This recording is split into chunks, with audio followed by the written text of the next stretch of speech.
Assalamualaikum, halo perkenalkan nama saya Himatul Ulya dengan nomor induk mahasiswa 23060200012. Di sini saya akan menjelaskan materi mengenai bioteknologi. Sebelumnya, apa sih bioteknologi itu? Bioteknologi ini berasal dari kata bio atau hidup, teknos teknologi, dan logos atau ilmu, yang berarti secara harfiah bioteknologi yaitu ilmu yang menerapkan prinsip-prinsip biologi. Secara klasik atau konvensional, bioteknologi merupakan teknologi yang memanfaatkan organisme atau makhluk hidup untuk menghasilkan suatu produk maupun jasa yang bermanfaat bagi manusia. Bioteknologi sendiri ini ada dua, yaitu bioteknologi konvensional dan juga bioteknologi modern. Yang pertama yang akan dibahas yaitu bioteknologi konvensional.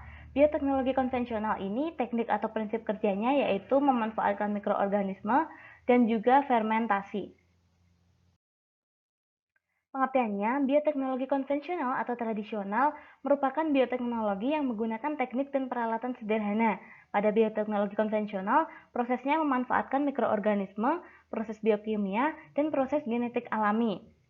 Lalu manipulasi yang dilakukan dalam bioteknologi konvensional ini hanya sebatas manipulasi pada lingkungan dan media tumbuh serta tidak sampai pada rekayasa genetika. Untuk ciri-cirinya, jadi ciri-ciri dari bioteknologi konvensional itu yang pertama biaya produksi murah, teknologi dan peralatan yang digunakan masih sederhana, pengaruh jangka panjang sudah dapat diketahui, prosesnya belum steril sehingga kualitas hasilnya belum terjamin, perbaikan genetik tidak terarah, belum ada pengkajian prinsip-prinsip ilmiah, hanya diproduksi dalam skala kecil, hasil tidak dapat diperhitungkan sebelumnya, serta perkembangannya ini dimulai sebelum DNA ditemukan. Lalu yang kedua, yaitu bioteknologi modern.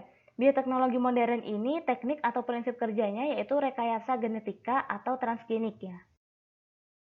Pengertiannya, bioteknologi modern merupakan bioteknologi yang menggunakan teknik dan peralatan yang canggih. Dalam bioteknologi modern dilakukan manipulasi pada susunan gen dalam kromosom makhluk hidup yang digunakan. Bioteknologi modern ini erat kaitannya dengan rekayasa genetika. Rekayasa genetika ini bertujuan menghasilkan organisme transgenik, yakni organisme yang susunan gen dalam kromosomnya telah diubah sehingga mempunyai sifat menguntungkan sesuai dengan yang dikehendaki. Untuk ciri-cirinya, jadi ciri-ciri dari bioteknologi modern ini yang pertama, biaya produksi relatif lebih mahal, lalu memerlukan teknologi dan peralatan yang canggih, pengaruh jangka panjang belum diketahui, menghasilkan organisme yang sifat barunya tidak ada pada sifat alaminya, perbaikan sifat genetiknya dapat dilakukan secara terarah, hasilnya dapat diperhitungkan, serta perkembangan dari bioteknologi modern ini dimulai setelah DNA ditemukan. Nah, lalu untuk prinsip dasar dari rekayasa genetika ini ada 4, yaitu yang pertama DNA rekombinan, lalu fusi protoplasma, kultur jaringan, dan juga cloning. Ini akan kita bahas satu persatu. Yang pertama yaitu DNA rekombinan. DNA rekombinan ini dilakukan dengan pengubahan susunan DNA sehingga diperoleh susunan DNA baru yang mampu mengekspresikan sifat-sifat yang diinginkan. Teknik ini digunakan untuk menghasilkan organisme transgenik. Tahapan dari proses DNA rekombinan meliputi isolasi DNA, transplantasi gen atau DNA, dan memasukkan DNA rekomendasi ke dalam sel hidup. Yang selanjutnya yaitu fusi protoplasma. Jadi fusi protoplasma disebut juga teknologi hibridoma yang dilakukan dengan menggabungkan dua sel dari jaringan yang sama atau dua sel dari organisme berbeda dalam suatu medan listrik. Prinsip dari fusi protoplasma ini menggabungkan kedua isi sel dengan terlebih dahulu menghilangkan dinding sel dari kedua sel yang akan digabungkan dalam suatu medan listrik.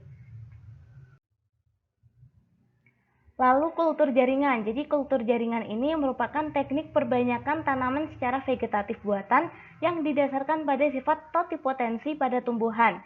Prinsip kultur jaringan adalah menumbuhkan jaringan maupun sel tumbuhan dalam suatu media buatan aseptik. Selanjutnya yaitu cloning. Cloning atau transplantasi atau biasa juga disebut dengan pencakokan nukleus ini digunakan untuk menghasilkan individu yang secara genetik identik dengan induknya. Proses cloning dilakukan dengan cara memasukkan inti sel donor ke dalam sel telur yang telah dihilangkan inti selnya. Selanjutnya sel telur tersebut diberi kejutan listrik atau zat kimia untuk memicu pembelahan sel. Ketika klon embrio telah mencapai tahap yang sesuai, embrio dimasukkan ke dalam rahim hewan betina lainnya yang sejenis. Hewan tersebut selanjutnya akan mengandung embrio yang ditanam dan melahirkan anak hasil cloning. Yang selanjutnya aplikasi bioteknologi konvensional dan modern. Jadi bioteknologi ini mempunyai manfaat bagi kehidupan. Yang pertama di bidang pangan. Ini untuk bioteknologi konvensional terdapat beberapa produk pangan yang dihasilkan. Yang pertama itu tempe, itu dengan memanfaatkan mikroorganisme Rhizopus oryzae dan Rhizopus stolonifer. Yang selanjutnya kecap, itu menggunakan mikroorganisme Aspergillus benthi dan juga Aspergillus soyae. Lalu ada roti, itu menggunakan Saccharomyces cerevisiae. Lalu yogurt, itu menggunakan Lactobacillus bulgaricus dan juga Lactobacillus thermophilus. Lalu keju itu menggunakan mikroorganisme Lactobacillus bulgaricus dan juga Lactobacillus casei. Serta mentega itu dibantu dengan mikroorganisme Streptococcus lactis. Lalu pada bidang pangan, untuk bioteknologi modern ini ada padi transgenik. Jadi misalnya golden rice, untuk memperoleh jenis padi tersebut dapat dilakukan dengan mengisolasi gen yang dapat memfasilitasi sintesis beta-karoten, yang kemudian dibantu dengan bakteri Erwinia uredovera. Yang selanjutnya ada jagung transgenik, misalnya ini jagung BT. Jagung BT merupakan tanaman jagung transgenik yang mempunyai ketahanan terhadap hama. Sifat ketahanan hama ini diperoleh dari bakteri Bacillus thuringiensis. Lalu ada tomat transgenik. Ini misalnya tomat flavor saver ya. Tomat ini merupakan tomat hasil rekayasa genetika yang memiliki shelf life lama. Untuk memperoleh tomat tersebut dilakukan dengan menyisipkan gen anti beku yang diperoleh dari ikan flounder ke dalam gen tomat. Yang selanjutnya ada kedelai transgenik. Misalnya kedelai yang resistan dengan herbisida. Jadi untuk memperoleh kedelai tersebut dapat menyisipkan gen yang resistan dengan herbisida yang berasal dari bakteri Agrobacterium thumavicensis. Selanjutnya di bidang pertanian, itu ada untuk tanaman anti serangga. Tanaman ini diperoleh melalui proses transplantasi gen. Caranya dengan mengisolasi plasmid TI dari bakteri Agrobacterium thumavicensis. Yang selanjutnya ada biofertilizer. Ini biofertilizer merupakan mikrob yang dapat digunakan sebagai pupuk hayati. Yang selanjutnya ada tanaman yang bersifat seragam dan berjumlah banyak hasil dari teknik kultur jaringan. Teknologi ini memanfaatkan sifat totipotensi. Teknologi ini mampu menghasilkan bibit tanaman dalam jumlah banyak dan waktu yang singkat. Selanjutnya di bidang kesehatan. Ini untuk antibiotik, interferon, dan juga antibodi monoklonal. Yang pertama antibiotik. Antibiotik merupakan zat kimia yang dihasilkan oleh mikroorganisme yang dapat menghambat pertumbuhan atau membunuh bakteri dan mikroorganisme lain. Lalu interferon ini merupakan zat kimia yang dihasilkan tubuh sebagai respon terhadap infeksi virus. Interferon berfungsi sebagai pelindung tubuh terhadap serangan penyakit. Interferon sendiri diproduksi melalui rekayasa genetika. Yang selanjutnya ada antibodi monoklonal.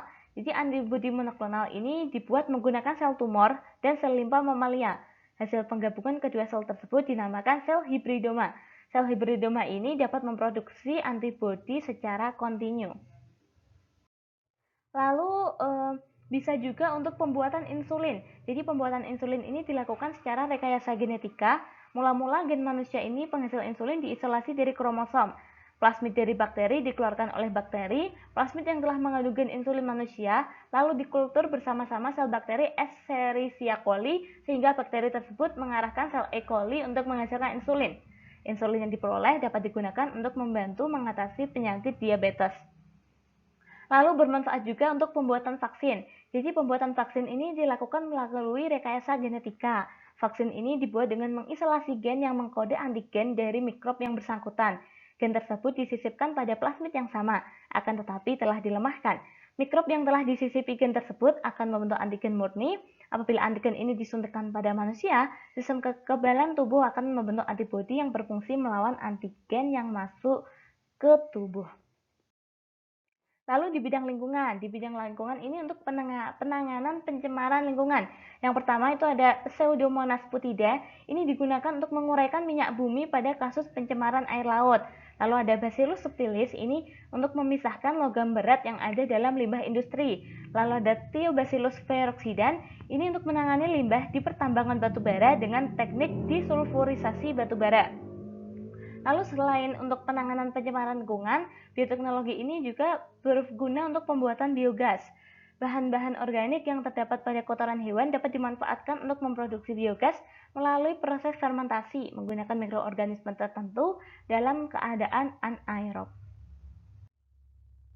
Dampak bioteknologi. Jadi dampak bioteknologi itu berdampak ya. Jadi berdampak untuk lingkungan, untuk sosial ekonomi, untuk kesehatan maupun untuk etika moral. Yang pertama yaitu dampak bagi lingkungan. Ini mempunyai dampak positif dan juga dampak negatif. Dampak positifnya yang pertama, mengurangi penggunaan pestisida yakni dengan ditemukannya tumbuhan yang tahan terhadap serangga. Lalu mengurangi pencemaran limbah dengan penggunaan Thiobacillus feroxidan untuk memisahkan logam dari bijinya. Lalu untuk dampak negatifnya, ini bioteknologi ini menimbulkan kerusakan pada ekosistem, yakni dengan adanya tumbuhan yang tahan terhadap serangga bisa membunuh organisme seperti kupu-kupu dan lebah. Lalu selain itu, hilangnya plasma nutfah yang dapat mengakibatkan punahnya makhluk hidup dalam suatu ekosistem. Selanjutnya, dampak bagi sosial ekonomi ini juga sama, mempunyai dampak positif dan juga dampak negatif. Dampak positifnya yaitu terjadi persaingan untuk mencari tanaman atau hewan varietas baru melalui proses rekayasa genetika yang terjadi di kalangan industri. Sedangkan dampak negatifnya yaitu kesenjangan sosial dan ekonomi pada masyarakat karena produk-produk dari petani dan peternak tradisional mulai tersisih dengan adanya produk-produk dari rekayasa genetika.